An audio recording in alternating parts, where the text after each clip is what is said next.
My name is Polina Shepherd. I'm originally from Siberia and Tatarstan. Now I live in the UK, and I'm a composer, conductor, author of new Yiddish songs. I run choirs. I run an orchestra and a choir here at Yiddish Summer Weimar, and here I'm also representing.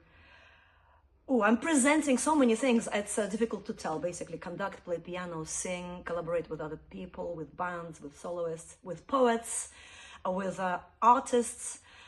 Yiddish Summer Weimar is one of these core points of my year where I reconnect with my colleagues, because my work is mainly within East European Jewish music, klezmer and Yiddish, and also East European and Slavic music vocally back in the UK. Yiddish Summer Weimar specifically and some other klezmer festivals make an effort to book more women, and it's getting us somewhere.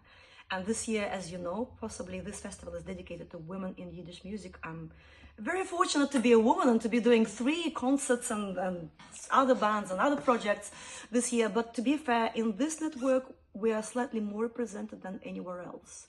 Now, when I worked with an orchestra, Baroque orchestra in America, the woman conductor was a very, very rare thing for them. So she told me how difficult it was for her to be a conductor of an orchestra and find her way in that ladder of conductors.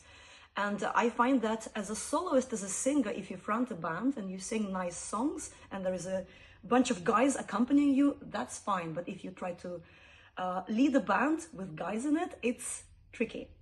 So I do find that certainly in the instrumental world, certainly in the world of leading, such as conducting and composing, it's mainly men still.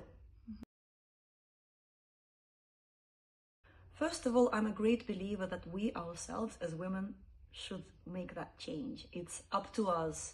I don't like the word feminism because I think we should be equal rather than saying women, women, women.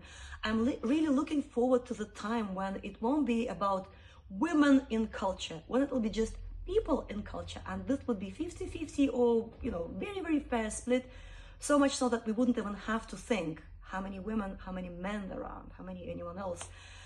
So I think it's up to us, but I do think that structures and organizations should be created for us to be able to do that, because there are grants, there are hierarchies, which are really difficult to get to if you're a woman. It's still the case, and we really need to push harder from our side, but hopefully these people, these ruling people, people with money, will hear us too and help us change that.